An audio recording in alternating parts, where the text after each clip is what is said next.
قفك الجاهل كاهي وامدك قبيالة ديستها قفك الجاهل كاهي وامدك إسبارة دكتا قفك الجاهل كاهي وامدك ضرورة خمرة استعمالها قفك الجاهل كاهي وامدك قبلها أنا شرفت لكم صدا قفك الجاهل كاهي وامدك والدين تبشيكوا عاسية قفك الجاهل كاهي وامدك أن بني آدم كاحترام كودا أقول قفك الجاهل كاهي واتوك وحضيق عنك اللي بقويه قفك الجاهل كاهي وامدك قرن كيسي دولة ديسي دل كيسي بربورية لكن قفك علمي قال وامدك دل كيسي بيسا وامدك والد كيسي كوريو حرمية وامدك معلمين كيسي احترامة وامدك قبلها صومالية دوكر قارو عيمو هذا أسكرة وامدك دينتنا قعنت ميدي تفوقبتا وامدك برشادة جديدك أوديسا وامدك برياها أوديسا وامدك أقوانك إيه مانسادة إيو حكمتها تريا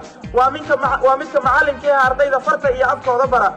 وامدك إفتينك إيو ودادا نورك أي برشادة وإفتيميوان وحان حسوستا أيضا هالكان هول وإسكولك فصل كيهي وميلنا وكيهي كواد دحدنا كيهي لباد كيس كاسنا كيهي سدحاد أردادا فرديدا تواتر مركي لسكو درسودوني سيديد أرداي أهايين أنا إسكولك حلقة عسان كسو بيري لكن تاريخه وحالي إيشي إني أفر أرداي إي أفر محلين سو مرتين دلالكاس iyo juhdigaas qiimaha badan mushaar la'aanta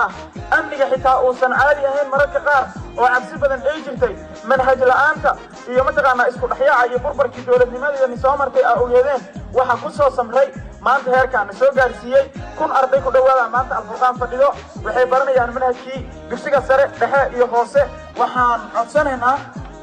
dawladdeena iyo madaxdeena iyo dadka taliye ee ulil amriga ah inay ihtimaam siiyaan macallinkeena inay tababar u furaan inay seminaarada u kordhiyaan dawladdii dhexe markii 22 November sameeynaysa maalintan macallimiintu waxay lahaayeen qiimo gaar ah mushaarkooda iska daayeen waxay lahaayeen macallimiinta markuu macallinka uu sanad shaqeeyo ama 6 bilood 3 bilood wadanka dibadiisa tababar loogu qaadi jiray waa la soo celi jiray markuu imaado kuwa kale la dababari jiray ardayda dugsiyada ka soo baxaysa hamigooda ayaa la dhisi jiray inay macallimiin noqdaan oo loo tababari jiray sidoo xabdi bishaaraday sheegay saaxiibkii ayaa taariikhda aad uga waramay runtii macallimiinteena dadaalkooda ilaahay subxaanahu wa ta'aala ayaa ka abaal marinaya heerka maanta inay soo gaarsiiyaan aad baa ugu faraxsanahay runtii midaa ilaawi doona ma ahan ilaa inta ka dhimanayno adduunyada korkeeda inta saaranahay meel kastoo joogo aniga iyo inta la midka ahaba macallimiinteena wax xusuusan doonaa